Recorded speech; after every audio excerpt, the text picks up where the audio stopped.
ज्ञानबंदीच्या साखळी दंडांनी जेरबंद झालेल्या महिलांना ज्ञान संवर्धनाची पहाट प्रदान करणाऱ्या ज्ञानज्योती म्हणजे सावित्रीबाई. देशातील समस्त महिलांना शिक्षणाचा तिसरा डोळा प्रदान करणाऱ्या ज्ञानज्योती म्हणजे सावित्रीबाई. धर्माच्या नावाखाली समस्त भारतीय स्त्रियांचे भावविश्व नाकारणाऱ्या व्यवस्थेविरुद्धचा बुलंद आवाज म्हणजे सावित्रीबाई. आज 3 जानेवारी क्रांतीज्योती सावित्रीबाई फुले यांच्या जयंती. स्त्री शिक्षणाचा रचला तुम्ही पाया, शब्दही अपुरे पडती तुमचे गुण गाया. स्त्री शिक्षणाचा रचला तुम्ही पाया, शब्दही अपुरे पडती तुमचे गुण गाया. विधवा अनाथांच्या बनल्या तुम्ही आई, त्रिवार वंदन करतो तुम्हाला सावित्रीबाई, त्रिवार वंदन करतो तुम्हाला सावित्रीबाई. सावित्रीबाईंच्या स्मृती गंधात रंगलेले ज्ञानमय व्यासपीठ, सावित्रीबाईंसारखे ज्ञानदानाचे महान कार्य करणारे माझे प्रिय गुरुजन, ज्ञानोपासक मित्र व मैत्रिणींनो. सावित्रीबाई शिकल्या, त्यांनी मुलींना शिकवलं. हे बोलायला वाचायला खूप सोपं आहे, पण सावित्रीबाई फुले ज्या परिस्थितीमध्ये शिकल्या व मुलींना शिकवलं, त्या परिस्थितीचा जर आपण आढावा घेतला तर खऱ्या अर्थाने सावित्रीबाई कोण होत्या हे आपल्याला कळेल. त्या काळात मुली जन्माला येणं हे सुद्धा पाप समजलं जात होतं. त्या काळात मुली 9-10 वर्षांच्या झाल्या की त्यांचं लग्न त्यांच्यापेक्षा 20 ते 25 वर्ष वयाने मोठ्या पुरुषाशी लावून दिलं जात होतं. त्या काळात महिलांना अबला, कमजोर समजलं जायचं. त्या काळात महिलांना शिक्षणाचे अधिकार नव्हते, त्यांना समाजात मान सन्मान नव्हता.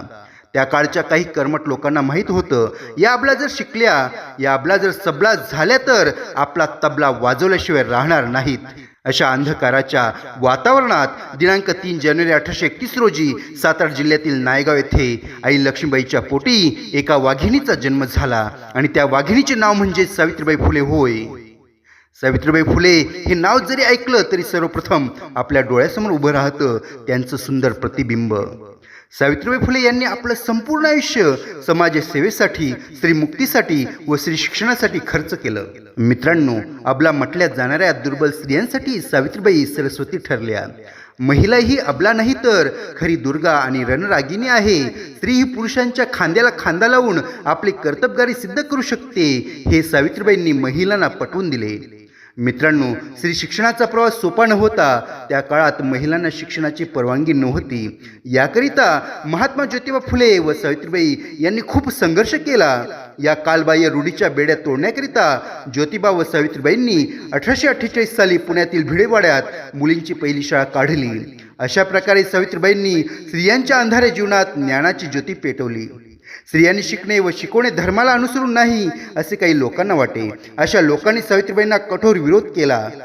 सावित्रीबाई शाळेत जायला निघाले की हे विरोधक त्यांच्यावर दगड, शेण व चिखल फेकत, पण सावित्रीबाईंनी या सगळ्यांना खंबीरपणे तोंड दिले. मित्रांनो, सावित्रीबाईंनी स्त्री शिक्षणापुरतेच आपले कार्य मर्यादित ठेवले नाही, तर विधवांची परिस्थिती सुधारावी आणि बालहत्या थांबाव्यात म्हणून त्यांनी आश्रम उभारले. महात्मा फुले यांच्या निधनानंतर सत्यशोधक समाजाची धुराई सावित्रीबाईंनी यशस्वीरित्या सांभाळली. स्त्री शिक्षणासाठी झटणाऱ्या, दीनदलितांना मायेने जवळ घेणाऱ्या, अनाथांना आश्रय देणाऱ्या आणि ज्योतिबांच्या खांद्याला खांदा लावून स्त्री शिक्षणाचा दिवा उभ्या देशात लावणाऱ्या सावित्रीबाईंचा मृत्यू देखील समाजसेवेचे व्रत करत असतानाच झाला. मित्रांनो, आपणा सर्वांना कोरोना माहीतच आहे. कोरोना जसा संसर्गजन्य आजार आहे तसाच एक आजार म्हणजे प्लेग. प्लेगमुळे माणसाला काखेत गाठ यायची आणि काही दिवसांनी माणूस मरायचा. ज्याप्रमाणे कोरोनामुळे 2020-21 मध्ये आपल्या भारतात लक्षावधी लोक मेले, त्यापेक्षाही भयंकर अशी प्लेगची साथ 1896-97 मध्ये पुण्यात पसरली होती. सावित्रीबाईंनी स्वतःच्या प्राणाची पर्वा न करता प्लेगच्या रुग्णांची सेवा केली. अशातच त्यांना देखील या आजाराने ग्रासली आणि 10 मार्च 1897 रोजी त्यांची प्राणज्योत मालवली. त्यांनी जगाचा निरोप घेतला.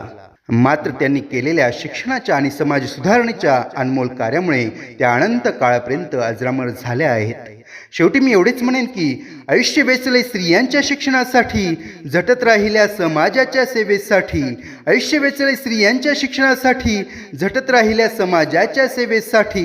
ज्ञानाचा प्रकाश पसरविणाऱ्या तुम्ही ज्ञानज्योती, ज्ञानाचा प्रकाश पसरविणाऱ्या तुम्ही ज्ञानज्योती. वंदन करतो मनोभावे तुम्हाला कोटी कोटी, वंदन करतो मनोभावे तुम्हाला कोटी कोटी. एवढे बोलून मी माझे भाषण संपवतो. जय हिंद, जय भारत, जय ज्योतिबा, जय सावित्री.